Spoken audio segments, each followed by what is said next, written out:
اگر پریشانیوں نے جھگڑا ہوا ہے، مصیبتوں نے آپ کو گھیرا ہوا ہے، تو آپ ناد علی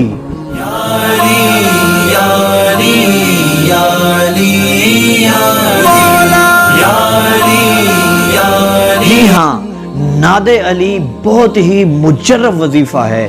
اگر آپ کو پریشانیوں نے گھیرا ہوا ہے، مصیبتوں نے جکڑا ہوا ہے، آپ خوف زدہ ہیں، یا پھر کوئی بھی آپ کا بڑا مقصد ہے، یا پھر اس کے علاوہ شادی کے معاملات ہیں، زندگی میں کوئی بھی آپ کا بڑے سے بڑا مسئلہ ہے، تو آپ ناد علی پڑھنا شروع کر دیں۔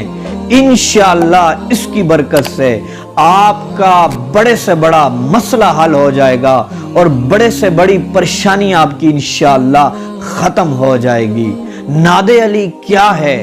یہ ناد علی ہے، ناد علی مظہر العجائب تجدہ عونا لک فی النوائب کل ہم و غم سینجلی بولایتک یا علی یا علی یا علی۔